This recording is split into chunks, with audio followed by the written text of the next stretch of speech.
When I was around 20 a few years ago, I kept having dreams about a woman with long black hair named Aurora. They were different dreams, but for some reason, her distinct face and name always ended up in them. It got to the point where I would wake up frustrated and confused, trying to Google her name or find out how I was connected to her. After a few months, she stopped showing up, and I dismissed it, thinking my brain was just being a scumbag.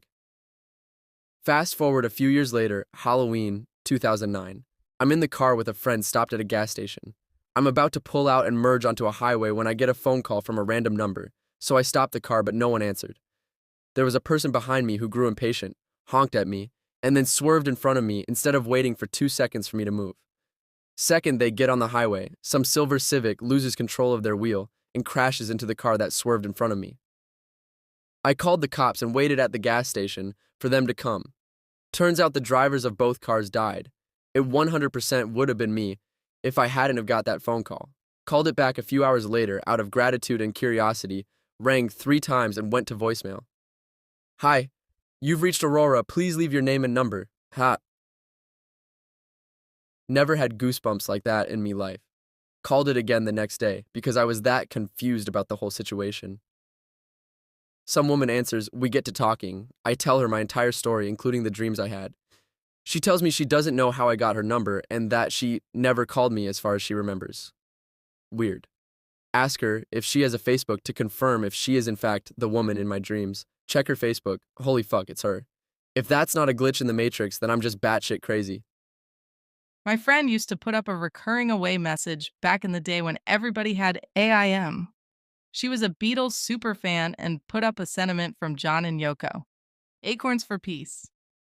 Well, one day I was walking around my college campus thinking about it, but failing to remember the full quote. In my mind, I kept thinking, something for peace? Something for peace? What the hell is that away message? Right then, some chick on a cell phone walks by me and screams out, Acorns! I realize this is not a super freaky story, but it made my day at the time. It's not every day someone screams out acorns in your vicinity at the exact right time. I've related this story before, but here goes. The parallel universe answering machine.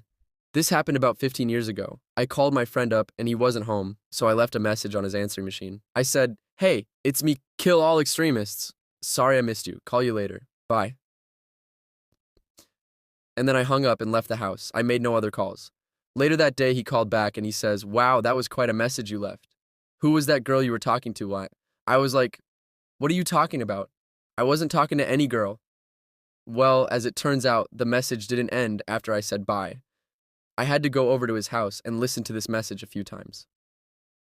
After my initial message that I did leave, as quoted above, there was a slight pause and it continues on for another 40 seconds or so with me talking to some girl. It was my voice, but a conversation I never had with a girl whose voice I didn't recognize. You could compare it to the message I know I did leave, and the two voices were indistinguishable.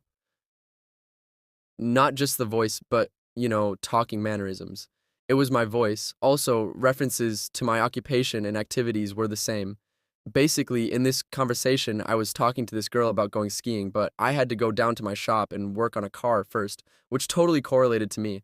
Then, the message just stopped. It was recorded on one of those digital answering machines that recorded the message to a chip, so there was no tape I could have taken and had analyzed, unfortunately. Also, neither I nor my friend had party lines, so that's not an explanation. It was very freaky. I can't explain it. Strange woman on the phone experience. I am new to Reddit and have become addicted to reading these stories, so I thought I would share one of my own. This happened to me in 2013 or 2014 in the ancient times when people still had actual landline phones in their houses, and I did share this experience on another website, which I don't even remember where, back shortly after it happened, but I wanted to share my experience again. I work in insurance investing, inspecting property claims, conducting site visits in the field. I typically call people about a half hour before arriving for the appointment just to make sure they remembered the appointment and will be home. This one particular claim I had was in Newcastle, Pennsylvania, which is about an hour northwest of Pittsburgh. I called the homeowner's home phone number to let them know I'm on my way, and a very old-sounding woman answers the phone. We have a very poor connection with a lot of static, and she keeps saying like, hello, can you hear me? Hello. So I say I'm going to hang up and call back. I hang up, call back immediately, and nobody answers. I then call the cell number, get a much younger sounding woman on the phone who tells me she's leaving the school where she just dropped her kids off and will be there in a few minutes. I arrive at the house thinking someone else is home and ring the doorbell about the same time the homeowner pulls up in the driveway. When the homeowner arrives, she is a young woman in her late 20s or early 30s and sounds absolutely nothing like the person who answered the phone. I comment to her that I called the house phone, but whomever answered couldn't hear me and said something like, "I'm sorry if I woke your mother," or whomever that was up. She looks confused and says I must have called the wrong number because nobody was home. Wanting to make sure we have the right information for her, I read back the number I called, and she confirms that is her home phone number. She asks me what the lady sounded like, and I told her it sounded like an old woman on the phone. She turns pale and looks very scared, tells me I'm freaking her out because her family recently moved in, and she swears she has thought that their house is haunted by an old woman. So at this point, the homeowner is very agitated about what happened, so I try to make sense of it and ask her if she thinks we should call the police in the event someone had broken into her home and answered the phone. I walk around the home, checking the doors and windows, and the house seems secure. We enter, and she goes directly to her phone's /answering machine. Her phone has caller ID, and sure enough, both of the calls from my number are on it. The first time I call shows the call was answered, and the second call shows a missed call. So at this point, she's really freaking out because caller ID shows that someone answered the phone. Again, I ask her if she thinks we should call the police, thinking there might actually be an intruder in the home who is nice enough to answer the phone. She declines and tells me about how she's been telling her husband she thinks the house is haunted, and he has been making fun of her about it, and she's glad that someone else experienced something but totally scared to death over it. The homeowner proceeds to tell me how strange things similar to this have been happening at the house, with a lot of activity taking place in the attic. Turns out the attic is exactly where I have to inspect the damage. She refused to go up to the attic with me and just pointed me in the right direction and stood at the bottom of the steps, nervously clutching a flashlight and her cell phone. I was pretty freaked out myself at this point, either expecting an intruder to jump out at me or to see a ghost. I got out of there pretty quick. Years later, I can still remember exactly what that old lady sounded like. I've tried rationalizing it, thinking it must have been the numbers got crossed or whatever, but the caller ID still showed 2 calls from me. My husband once had a call from a guy who said, "Kurt, when I find you, I'm going to stab you in the ass. In the ass. Heh. And he hung up. My husband's name is not Kurt, and when we looked up the number, it was in a completely different state some way away. I browsed the news from that area for a couple days, looking to see if someone named Kurt had actually been stabbed in the ass, but I guess it was a false alarm. When I was younger on summer break home alone with my sister, we got a telemark call from a guy who sounded like Joe Pesci. When I told him my parents weren't home, he was really curious, saying stuff like, "Oh yeah, where did they go? When are they coming back?" Imagine in a Pesci voice. My sister and I sat on the couches with my dad's antique Civil War rifles until my mom got home. We still talk about the time Joe Pesci called. When I was a child, both my parents went to work early, so they would drop me off at my grandmother's to eat breakfast and go to school from there. My grandmother died my junior year in high school, and I started coming straight home from school. During this time, my mother started complaining that when she got home from work, the receiver of the phone, an 80s-style corded push-button phone, next to her bed was left off the base. I wasn't using the phone, but she would insist I must have because the phone was hung up properly when she left for work. One day I got home a little early. Now I need to pause and tell you about the layout of our apartment. From the front door, I look directly into the living room, dining room, the door to the kitchen, and the short hallway that led to my parents' bedroom and my bedroom. There was no other door. The windows were old-fashioned, narrow casement windows with screens, and we were on the 3rd floor. Anyway, as soon as I walked in the door, I clearly heard 2 footsteps in my parents' bedroom. I dropped my school bag and foolishly ran to the bedroom. It wasn't far and took only a few seconds. I got to the bedroom and no one was there. However, I immediately noticed that the receiver of the phone on my mother's bedside table was on the floor. It was placed so that the cord to the base was stretched out as far as it could go. I later tried to replicate the placement by shaking the table, tipping the phone, etc. I could never get the receiver off the base.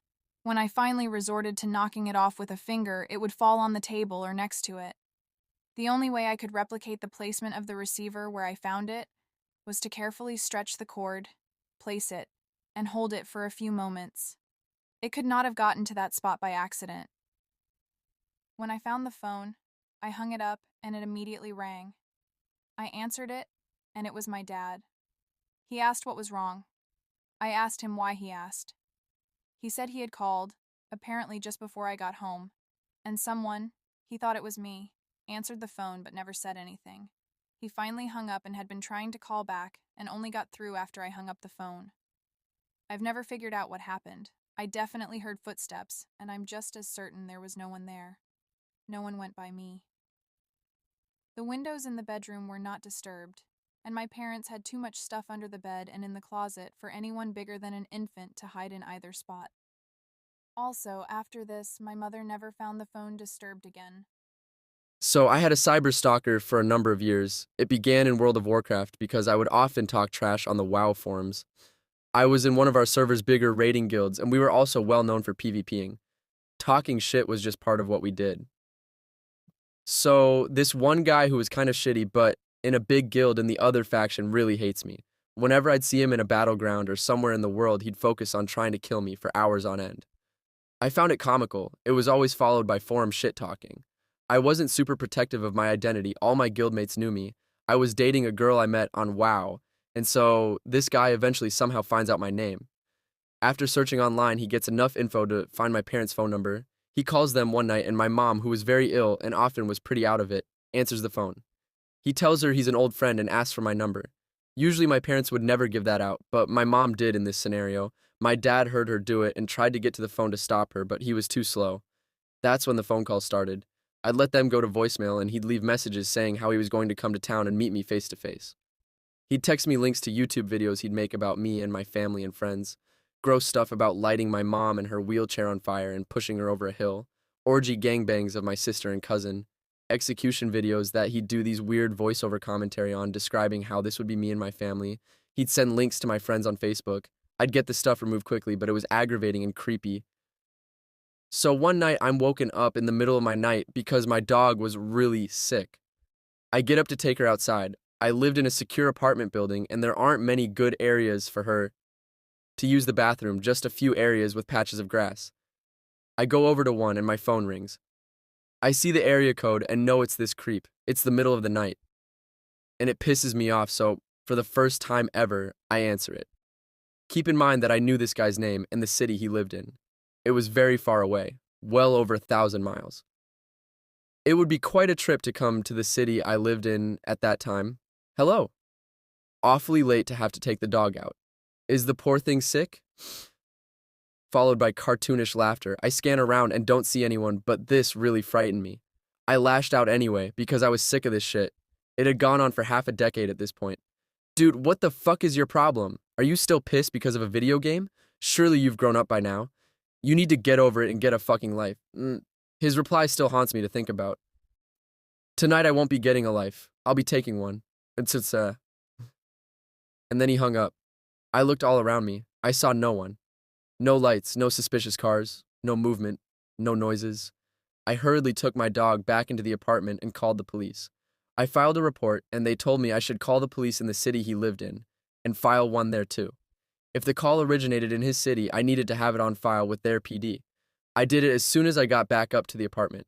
The PD in his town followed up with me and said they spoke to the man with that name, but the number was probably just a burner phone because he denied it all and had a different phone number.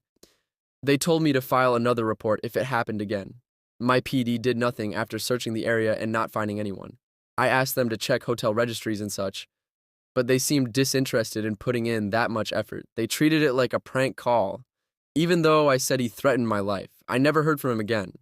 I hoped that maybe the police visiting him spooked him and he finally realized he was taking things too far.